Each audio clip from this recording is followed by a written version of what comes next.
Connie was in a gloomy mood today. Her yellow sedan was moving along the highway, swaying from side to side, in time with the roughness of the road, like a boat on small waves. Her 7-year-old daughter's voice snapped her out of her gloomy reverie.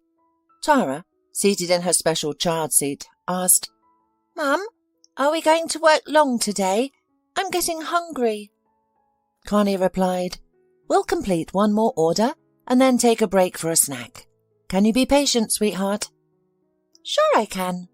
What's for lunch today? Sandwiches or pancakes?" Tara inquired further. Winking mysteriously at her daughter, Connie responded, "I won't tell you. Let it be a surprise. I'm sure you'll love it." Tara's face lit up with a sweet smile, which is characteristic of all children, and it warmed Connie's heart. So what if I lost my divorce case today? Let my husband choke on his wealth. We don't need it, she thought. As if in agreement with her own sentiment, Connie smiled at her reflection in the rearview mirror and answered the dispatcher's call. 2 passengers, a man and a woman, will be waiting at the bus station entrance. I've already informed them of your car number, the dispatcher said in a well-practiced voice. "Okay, thank you, I'm nearby," she responded, shifting gears. Glancing at Tara, Connie noticed her daughter was dozing off. "She's exhausted, but we only have one more ride before we can take a break," she reassured herself. Connie disliked bringing her daughter to work, but there was no one else to watch her. Connie couldn't afford a nanny yet. As for her mother, she lived in the village and worked on a local farm from dawn to dusk, providing for her youngest son, who used a wheelchair. Connie's brother used to be a tractor driver, but after a road accident, he became wheelchair-bound. His wife left him, and the only family left to help were Connie and their mother, so there was no way to leave there a lively child like Tara, who always needed supervision. Connie spotted the passengers the dispatcher mentioned immediately. They stood there holding small travel bags. The couple appeared to be in their early 30s. Probably a family, Connie mused with a touch of envy.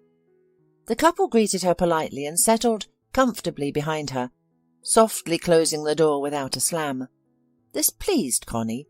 They were respectable customers who took care of her car and didn't unnecessarily slam the doors. Upon seeing the sleeping child in the front seat, the strangers spoke in hushed whispers. "Could you take us to the cheapest hotel in the area?" the man asked in a low voice. Connie nodded in understanding. "Sure. There's a hotel called Mary. They provide good service and their prices are reasonable. I stayed there with my daughter for a while." "We're truly grateful," the passenger responded. Silence filled the cabin.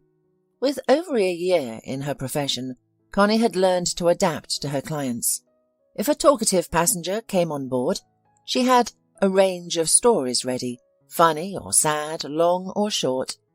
If the passenger preferred silence, she remained quiet, enjoying the steady hum of the engine or soft music. On this occasion, she decided not to turn on the radio, allowing Tara to sleep a little longer, hoping she'd wake up rejuvenated. While Connie was driving, the passengers began to whisper behind her. Having long grown accustomed to this, she usually let people's chatter wash over her. However, this time was different. They mentioned her ex-husband's surname. The first to speak was a man. "Well, are you all ready? Is Manzarello sure he'll hire us?" The woman hesitated before responding. "Yes, don't worry. I've thought of everything. I'll get a job in his office as a cleaner and you can watch him. This time, Scott won't escape. I bet he can't take such a blow." Connie hit the brakes in surprise, causing her yellow car to stall. The sudden stop agitated the passengers, and Connie took a moment to breathe. "Wow, she's got quick reflexes. It's a good thing nobody was behind us. We could have been in trouble." Connie's daughter Tara remained oblivious to the situation, fast asleep in her car seat. "Is something wrong? Why did we stop?" the man asked. Connie quickly regained her composure and replied, "Nothing to worry about. Everything's fine. There was a pothole ahead, so I stopped to avoid it." The passenger shook his head, appearing doubtful, but didn't comment further. The rest of the way, Connie could think of nothing else but the conversation between these two strange passengers. Initially, she even thought they were talking about a different Manzarello, but when the woman mentioned Connie's husband's name, everything clicked. Connie was uncertain about what to do with this newfound information. She quickly surmised that something sinister was being planned against her ex-husband. But what could she do personally? Warn the man who had abandoned her and their daughter, leaving them with practically nothing, or ignore her conscience and accept the situation as it was? She didn't have an answer to that question. Soon the hotel came into view, and the passengers readied to pay the fare. The woman took out her old-looking wallet and handed Connie a couple of bills, a little more than the amount to be paid. "Here, keep the change. Buy something for your little one. She's just lovely." Connie smiled bashfully, thanking the client for the tip. Although it was a small amount, it gave her satisfaction. After a quick glance at the strangers, she started the engine and headed to their regular spot on the riverbank, where she and Tara often had a snack. Beyond the woman's will, her thoughts kept circling back to Scott, who had won their divorce proceedings. It wasn't about alimony or business. She didn't need them. What really upset her was the house. They had bought it together, and Connie's mother had invested money too. She'd been saving for years to give it to her daughter for her wedding and give her a solid start. The woman, having experienced hardship in her life, wanted to give her daughter the best she could. It wasn't a fortune, of course, but it was a substantial sum of money. However, Scott saw things differently. During the divorce, he conveniently pretended to forget that the house was bought with joint funds. He got some help, sorted out fake documents, and suddenly he owned the house. Connie was blindsided. Not only was Scott refusing to pay alimony, but he had also taken their house. To add insult to injury, Scott's lawyer presented the court with a DNA test to challenge Scott's paternity of their daughter, Tara. Wait, what test? When did you have time to do it? What the hell is going on? Isn't the mother's consent required in such cases? Exclaimed Connie. In response, the judge called for silence and began to study the documents. It was clear to Connie that the test was fake. After all, Tara could only have one father, Scott, and no one else.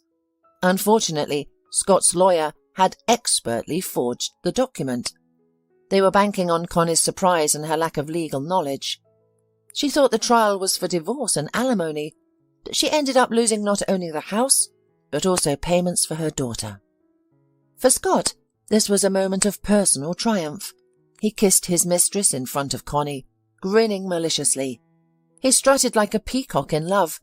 All that was missing were the feathers and luxurious tail. Tears streamed down Connie's cheeks. Her husband's betrayal had deeply wounded her. How could you do this? You're depriving your wife and child of a home. How can you look at yourself in the mirror after such an act? Shameful. Scott just grinned. Oh, spare me the guilt trip, Connie. We've been through this already. It's unbearable living with you. There's no excitement, no imagination, just constant boredom. But with Deborah, it's different. She makes my blood boil. She's what a real woman should be, unlike you, a provincial simpleton. At that moment, Connie had a strong urge to slap Scott, but she resisted. There were people around, and what would it change? Connie tried to dismiss the intrusive thoughts.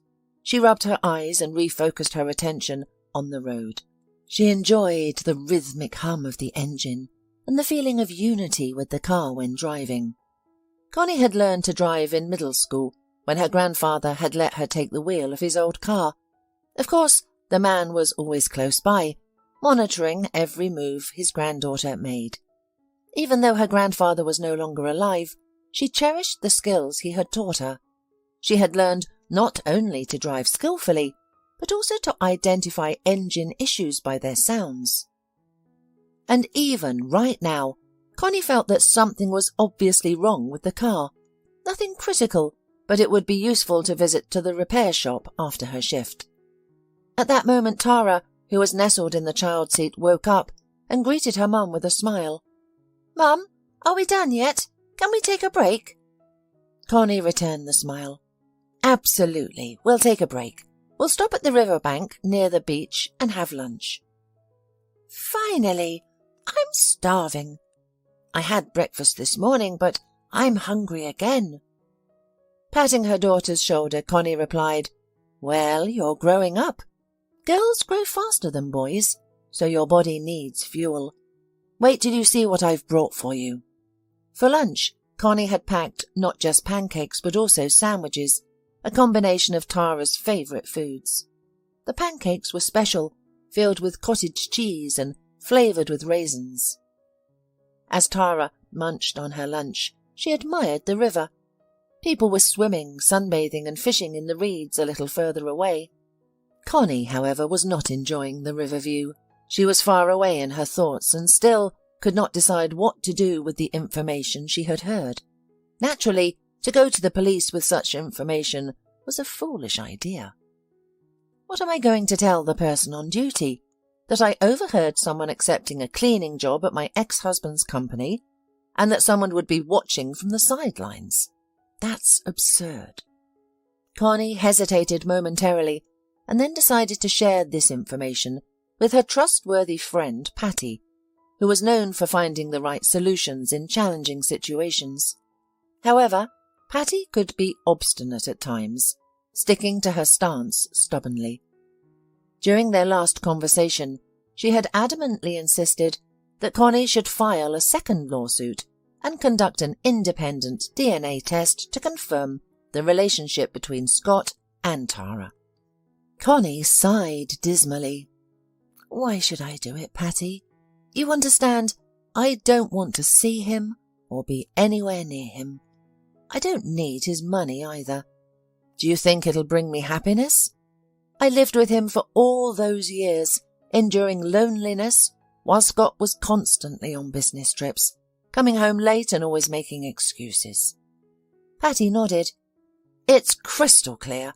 Men, particularly those with money, can be like that.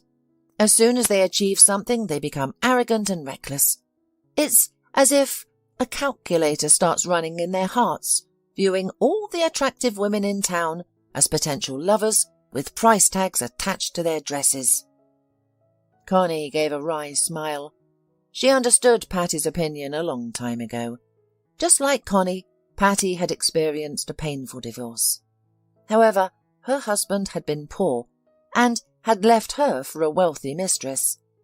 Afterward, he expressed regret and even attempted to return, but Patty could not forgive his betrayal and shut him out. After her daughter finished lunch, Connie contacted her dispatcher to inform him that she wouldn't take any orders for the day. The man, who was a former cab driver now wheelchair-bound after an accident, understood her situation. Everyone knew Connie seldom ended her day early unless there was a good reason. When Connie first joined their cab company, she was met with ridicule. The company owner had never dealt with a female driver before and decided to test her by assigning her the oldest car in their fleet. As expected, the car was difficult to drive due to constant breakdowns. Consequently, Connie spent most of her time in the workshops, covered in oil and diesel, assisting mechanics in repairing the car. To her credit, the young cab driver never complained about her circumstances, taking whatever was available to her, especially since she didn't have a car. Unbeknownst to her, Connie gradually expanded her repair skills and soon started fixing minor breakdowns by herself. Eventually, her old car started generating a respectable income due to its minimal breakdowns. Her success was often the subject of envy among other cab drivers who didn't understand the secrets to her success: hard work, diligence, and remarkable endurance. Notably, Unlike most female cab drivers, Connie wasn't afraid to accept male passengers. For safety, she kept pepper spray with her. To her luck, she never encountered any outright miscreants. Tipsy men often behaved boisterously and declared their affection for Connie, but it never went beyond that. She responded with a smile, maintaining her polite demeanour, and never escalated the situation. Despite her indifference to tips, she often received them. Regrettably, a significant portion of these funds went to her housing rent, as she and her daughter were left homeless by her former partner, Scott. Her landlady was an eccentric woman, with whom Connie never felt comfortable. From time to time, she made her claims and tried to increase the price of the rent to profit at the expense of the young cab driver. But the woman did not even realize that Connie's earnings were not as great as she thought. After all, the single divorced woman had a daughter growing up, and Connie also dreamed of buying her own car and start a private taxi service, so as not to give most money to her company. The male cab drivers laughed at her ambition. "You're wrong dreaming about going private taxi driver, Connie. Your car will only get ruined and be of no use. Of course, now you are sharing part of your income for the provided car, but any potential costs will be covered by the company. It's much more complicated when you're self-employed." But Connie yearned for freedom and a more flexible schedule than her current one. After her daughter Tara finished eating, Connie handed her a pack of wet wipes to clean her hands. "Mum, where are we going now? Back to work?" Tara asked. "You've guessed wrong," Connie replied with a mysterious smile. "We're going to visit Aunt Patty. She's expecting us. You can play with Tommy on the game console, or play ball in the yard while we chat." Tara's eyes lit up with joy. "Wow, you've made my day. Not only did you prepare a delicious lunch, but we are also visiting Aunt Patty. She always has such tasty candies."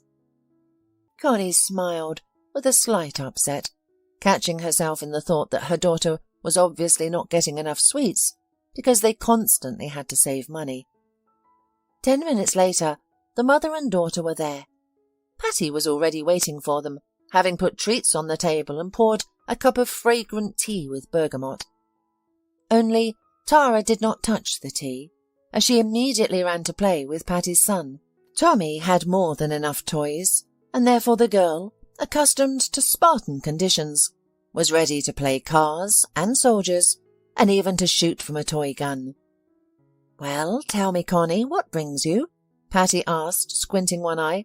"I doubt you left work early just to see me." Connie blushed, embarrassed. Patty had always been perceptive, and Connie could never hide anything from her. "What can I say? Patty, I don't even know where to start." Patty frowned. She had never seen her friend like this before. Sipping her tart tea, Patty decided to let her friend reveal everything in her own time. Fortunately, Connie didn't keep her in suspense for long, and quickly got to the heart of the matter. As she listened, Patty shook her head in disbelief. When Connie finished her story, Patty rested her chin in her hand and asked, "So, what's your next move? You're not planning to warn your ex about the danger, are you? Honestly, I doubt they are planning to harm him physically. It might just be a planned robbery, but catching a slippery fish like your Scott won't be easy, so this duo's success is far from guaranteed." Connie sighed sadly. "I'm not sure if I should tell him or not, Patty. I'm feeling uneasy. Of course, no one ever said that there should be no retribution in life. But what if these people are planning serious crimes, and by keeping quiet, I am indirectly assisting them?" Patty waved her hands in protest. "You're so funny, my friend. You're deep in debate. What's there to ponder? Your husband left you and Tara without a home or money, and disgraced you in front of the whole city. And you're contemplating whether to stay silent? Where's your pride? Imagine him laughing at how he fooled you." Connie shook her head doubtfully. Still, something held her back from revenging her ex-husband. "You know, Patty, I haven't decided yet, but I think I'll tell him the truth and let him decide what to do. Perhaps I'm mistaken, but I believe I'm doing the right thing. Otherwise, I'll lose my peace. My heart is already in turmoil. What if something happens to Scott? No, that's not for me. I'd rather warn him of any impending danger. He's smart enough to figure things out." Patty hummed in disappointment. "Yes, my friend, you're a real stickler. You're too moral, too honest. You know, in life you don't always have to act according to your conscience. Sometimes you might even need to deceive. Otherwise, you'll be devoured by insatiable sharks. And you're as defenseless as a child. You've lost your daughter's alimony due to fake documents. Why don't you get a DNA retest? I told you to hire a lawyer, and you went ahead alone. Now look at the outcome." Connie was hurt by her friend's words. After all, she couldn't change the way she was raised. Her grandmother and mother both earned an honest living, and the woman believed that lies and deceit would always be revealed, no matter how tangled the deception. After a while, Connie said goodbye to Patty and left. Sensing her mother's mood, Tara followed silently. Meanwhile, in Scott Manzarello's office, a different scenario was unfolding. Upon seeing the new cleaner's figure, he meaningfully commented, "With such a resume, I think we'll work well together. But I must warn you, I don't tolerate absences, maternity leave, or any other kind of nonsense. The work is tough, but doesn't require thought, and you'll be paid on time. You get 1 vacation a year, and if we work well together, a 13th month salary. So, take this job seriously." As we know, nothing can be hidden from women, especially when they work in close contact. Therefore, it is natural that Deborah's stylish outfit and exquisite manicure did not go unnoticed. "She looks more like a model. Look how she walks, like she's on the catwalk," a colleague whispered. Scott was immediately attracted to Deborah's beauty and style. Upon meeting her, he forgot about his mistress, Becky, with whom he had left his wife and caused a scandal involving their home and property. Becky was not in the office at the time, which allowed Deborah to charm Scott as she saw fit. She sat on the chair's edge and looked at the director with eyes so captivating he could easily become lost in them. Deborah playfully fluttered her eyelashes, causing a stir in the businessman's heart.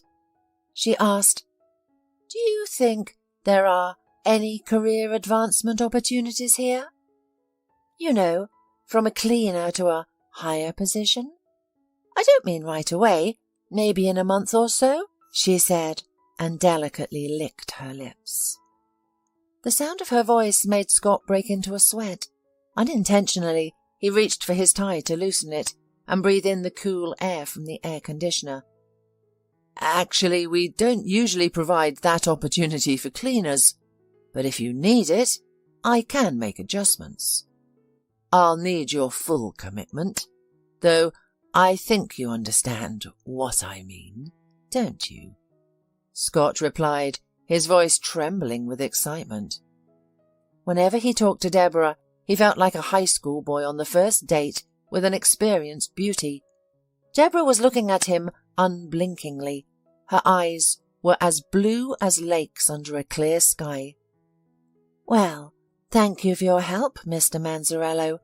I'll consider your suggestions, and I hope I won't disappoint you," Deborah said in a languid voice, leaving the office with a graceful stride.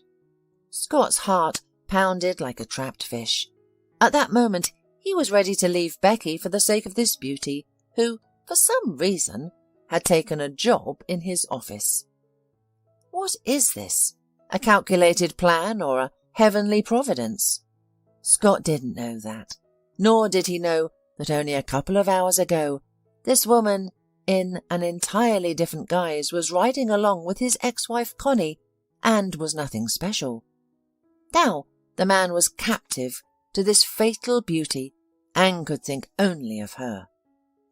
It should be said that the new cleaner did her job perfectly, and she was able not only to flirt with the boss but also to wash the floor, tidy up the window panes, and steps at the entrance. Surprisingly, but the office staff couldn't pinpoint why they were so drawn to her. Although she wasn't traditionally beautiful and had minor flaws like everyone else, her big blue eyes had a mesmerizing effect. When she looked at someone, they would forget the topic of conversation and become her captive audience.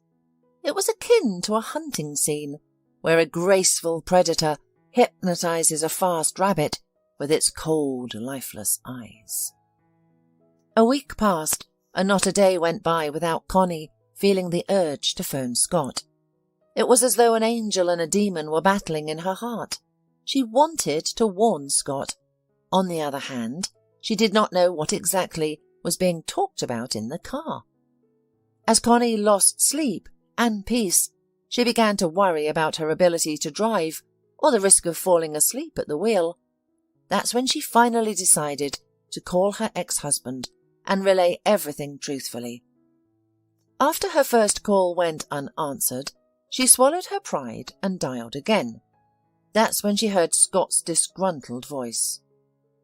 "Hello, what do you want? We've settled everything, haven't we? I don't have any money. Don't even ask. And I'm not going to take care of someone else's child." Caught off guard, Connie stuttered. "It has nothing to do with the child. And for your information, Tara is your daughter, and you know it. Don't put on a show. Do you think I'm pestering you? I don't need you at all. I'm calling about something entirely different." Scott smirked. "Well, go ahead. What's the other reason? Looking for a job with me? You're too late. I just hired a new cleaner. You could be a janitor, but it's not pleasant. Dust, dirt, cigarette butts, always cleaning up after vagrants. I wouldn't recommend it. Better off driving your car." Connie made a great effort to pull herself together and finally get to the point of her question. "Listen, Scott. This may sound strange, but you're in serious danger. A woman is about to start working in your office, and she's up to no good. She also has an accomplice. I don't know who he is or what he's planning, but you must be vigilant." Scott mocked. "Are you jealous? You must have seen me with the new cleaning lady. Yes, this beauty will surely outshine Becky. Soon, I'll make her a promotion." Connie felt a sudden rush of heat, and cold sweat broke out on her forehead.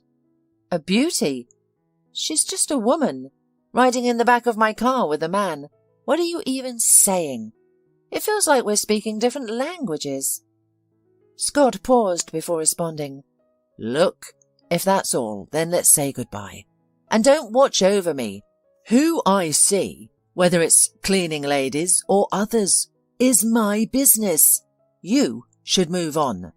Find a driver, a trucker, or whoever, and be happy. That's it. Bye." Before Connie could respond, Scott abruptly ended the call. Tears rolled slowly down her cheek. "What a fool you are, Scott. Fine. It's my choice to warn you. The rest is up to you. Do as you please. Just don't involve me in your problems." Surprisingly, the conversation with his ex-wife did not bother Scott. As a businessman, he rarely trusted anyone, especially those he had wronged.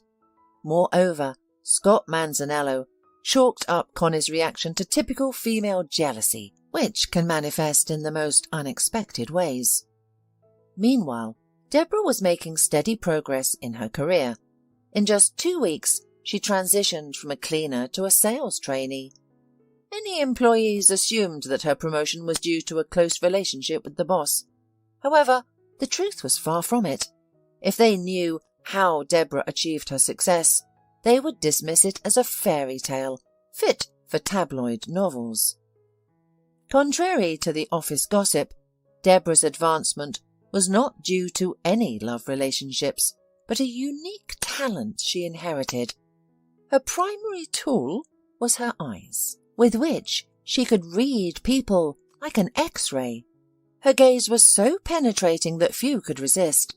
Typically, people would give in to her assertiveness and undeniable charm. However, Deborah never used her gaze to make anyone do anything illegal, and anyway, the power of her gaze wasn't so powerful that it could control people like puppets, but to make them more compliant or softer was easy. Understanding the potential of her gift, Deborah used it sparingly and only for good reasons. Her partner Danny agreed with her approach. However, he did not possess such a gift and had to rely on his own abilities. While Deborah was becoming the queen of the office, Danny dressed in the clothes of a street hobo and tried to hang out near the company office, studying what was going on and making inconspicuous notes in his small pocket notebook.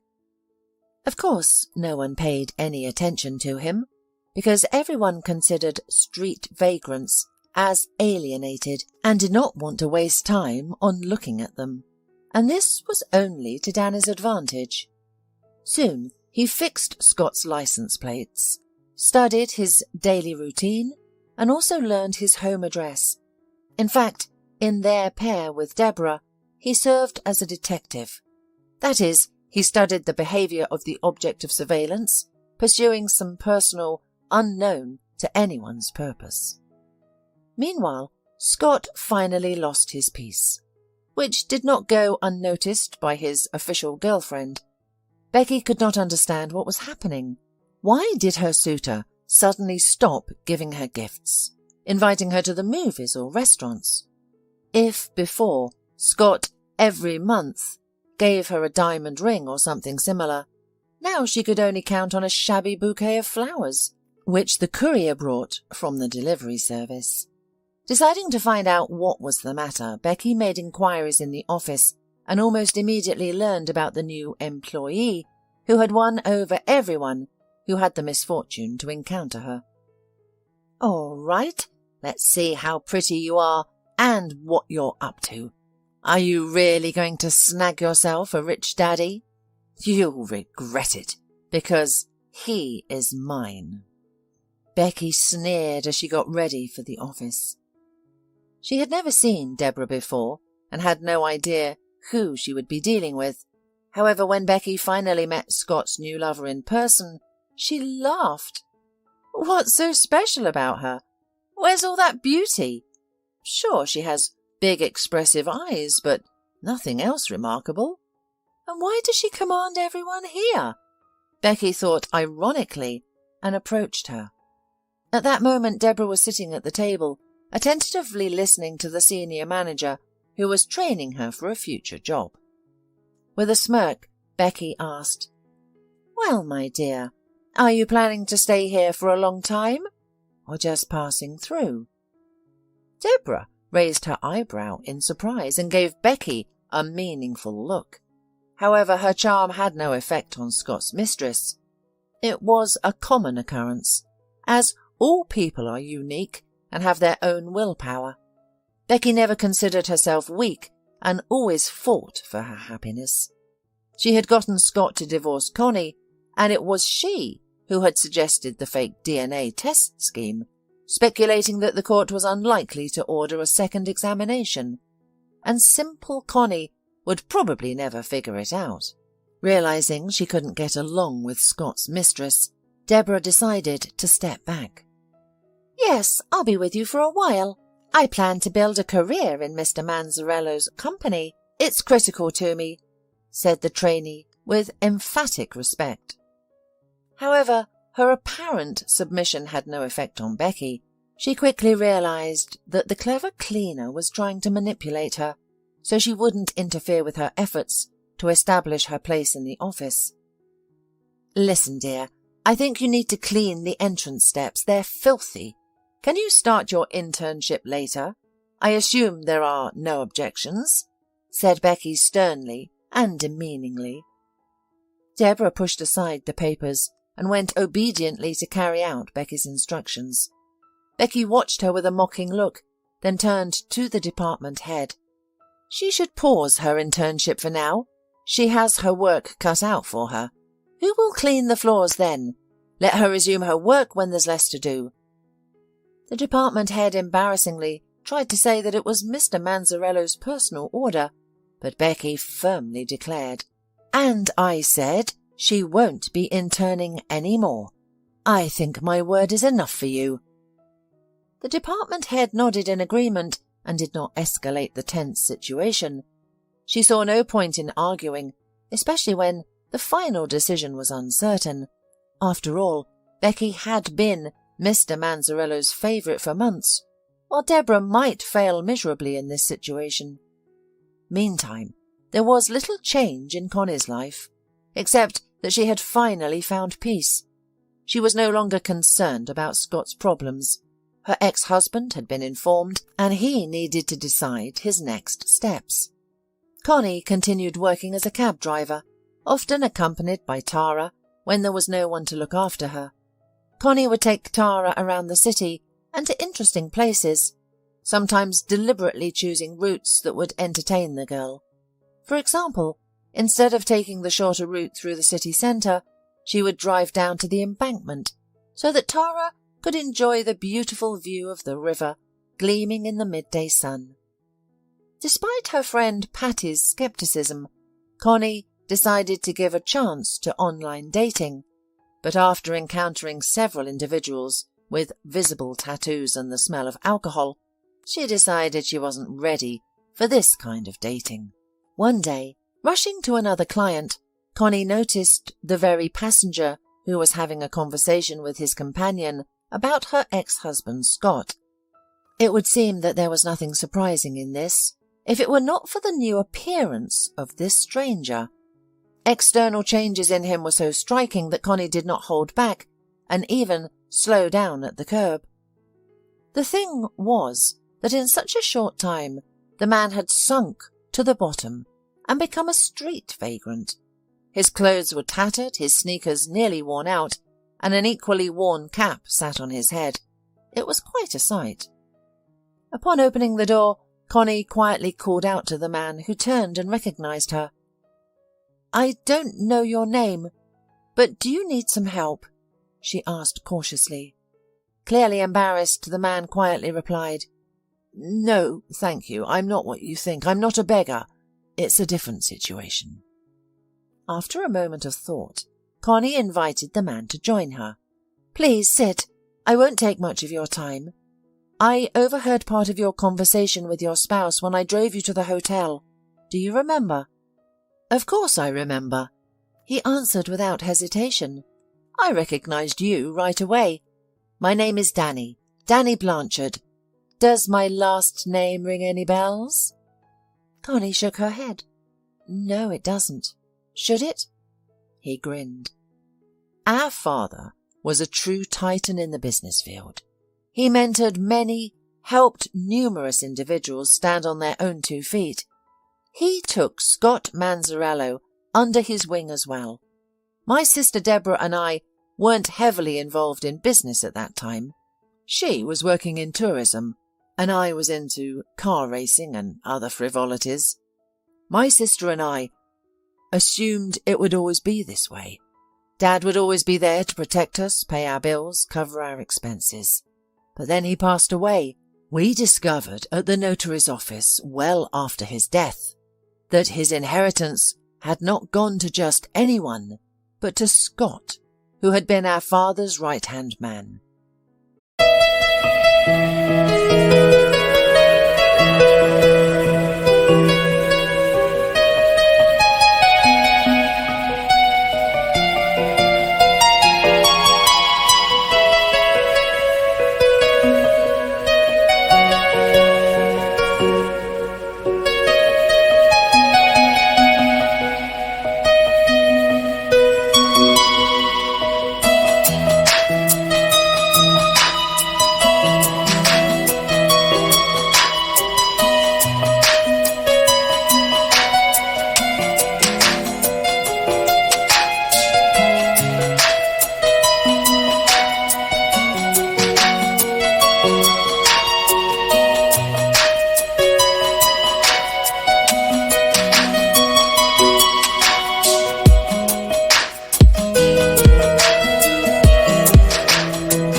Deborah was abroad when this happened and was unaware of it.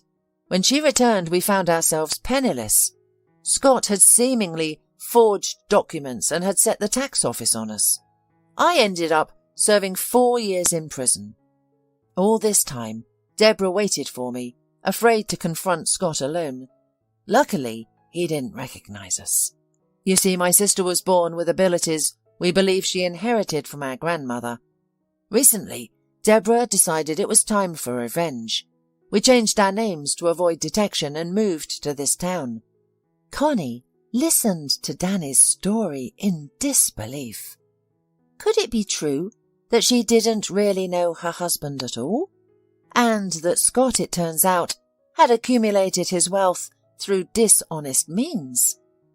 Deciding to be honest with Danny, she told him the truth. I am sorry to hear about your situation.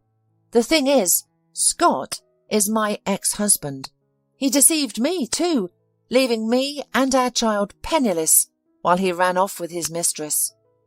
I think it's fair to tell you right away. The thing is, I warned him, but Scott didn't take my words seriously. I won't stand in your way anymore. Danny smiled sympathetically at Connie and said, I understand. He's a real scoundrel. Don't worry, we won't hurt him physically.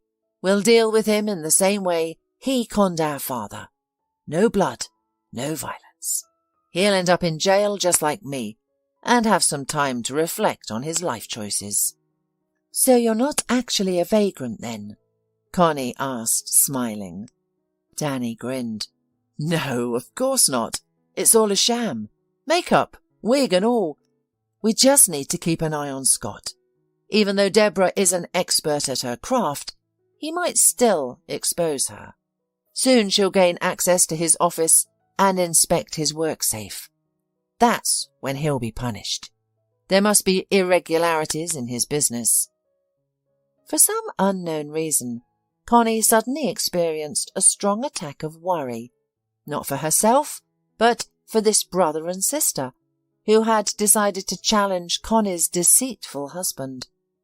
As it turned out, Connie's intuition was right. Becky, seeing Deborah as a rival, decided to retaliate. She bought a set of hidden cameras and installed them around the office unnoticed. She felt that the cunning cleaner was hiding something, and there's something behind all that romantic stuff. It took about 3 days of waiting before something interesting appeared.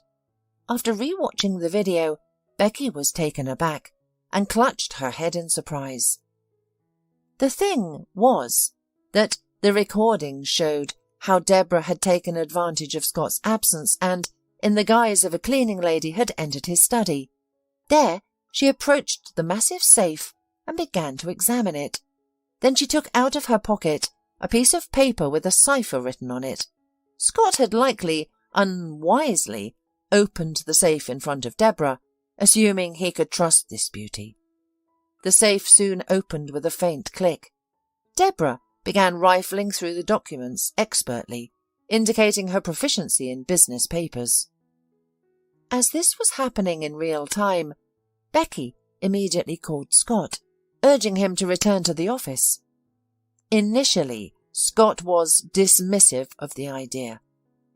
Why should I go there? I just came from there. Yes, Deborah is cleaning my office. What's the big deal? See how she is cleaning it. I think you're in for some interesting revelations today. Becky smiled and hung up the phone. Within 10 minutes, Scott and she were already entering the office where Deborah was examining the contents of her boss's safe. Catching the cleaning lady doing such a thing, Scott turned pale and slammed his fist on the door jamb. So, this is what you've been up to. What a fool I was, trusting your word while you keep hinting and flirting with me. Deborah recoiled and pressed herself against the wall. I'm sorry, Scott, but it's not what you think. She attempted to explain, desperately thinking about her next move. However, Scott felt controlling the situation thanks to Becky helping him regain his composure. I think it's time to call the police, and have you locked up for 5 years at least," Scott declared, aiming to further intimidate the hapless cleaning lady. Becky intervened. "No, we don't need the police. They might get their hands on our documents. We need to consider a different approach. I suggest we drive her out of town, leave her without money or identification, and let her find her own way." "Well, that's an interesting idea. Yes, we need to take her somewhere, about 1,000 kilometers away, in the middle of nowhere, and let her go. And something bad might happen to her. Who knows?" Scott agreed readily and smiled. "All right, it's over. You'll never have a place in my company." Suddenly, sirens of police cars could be heard approaching from the street. Scott flinched and looked anxiously towards Becky. "Is that the police? Who called them?" Becky shook her head fearfully. "Not me. I'm not that stupid. Yet." At that moment, Deborah laughed loudly. "Did I fool you, lovebirds? I lured you here cleverly, didn't I? You thought I was working alone, didn't you? I have an assistant. My brother, Danny Blanchard. Does that name mean anything to you?" Scott turned pale and clutched his throat, trying to loosen his tie. "It does. Are you his children? I heard..."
"Heard they've disappeared."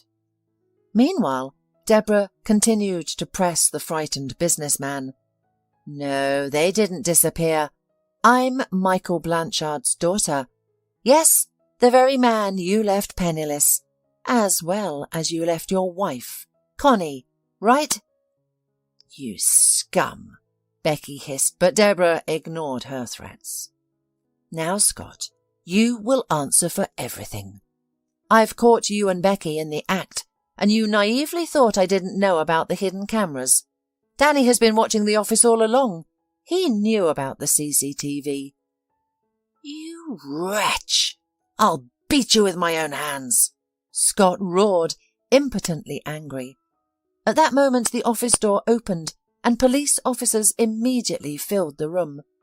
Minutes later, handcuffs were placed on Scott's and Becky's wrists. After an officer had examined the company director's safe, which held evidence of false accounting, masterful real estate scams, and shareholder fraud.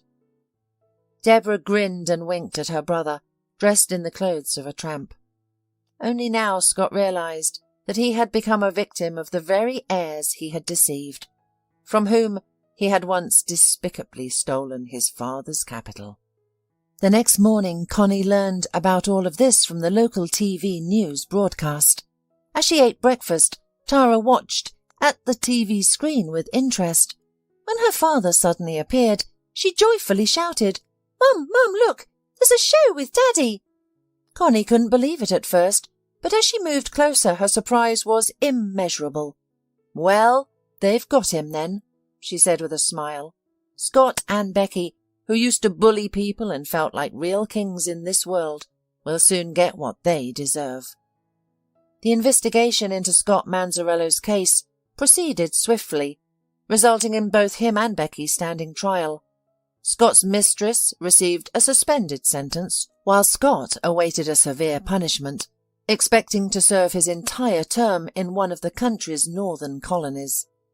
To Connie's surprise, justice not only affected the heirs of the late Michael Blanchard, but also her. Unexpectedly, she regained ownership of the house her husband had once taken from her. Danny, with an enigmatic smile, handed her the house keys and an envelope of money for the inconvenience caused. Connie stared at him in disbelief, suspecting that this might be a vivid dream about to be disrupted by harsh reality. However, no matter how much she rubbed her eyes or pinched her shoulder, reality remained as it was, reflected in Danny's kind and affectionate eyes. However, Connie did not even guess it wasn't Scott or fate who initiated the return of her home, but Danny, who felt pity and sympathy for the unfortunate cab driver raising a young daughter alone. Danny found himself thinking about Connie increasingly often, and one day he gathered the courage to invite her to a restaurant. Naturally, the meeting did not appear romantic, as Connie was accompanied by little Tara, turning the occasion into a joyful adventure. At that moment, Connie did not even suspect that it was from this meeting that a new life would begin. It wasn't the change of job or a return home, but the love and attention Danny showered her with, something she couldn't imagine with her unfaithful husband. Deborah supported Danny's choice, as she had a knack for understanding people. 5 months later, the couple had a modest but tasteful wedding, just as Connie had always wanted.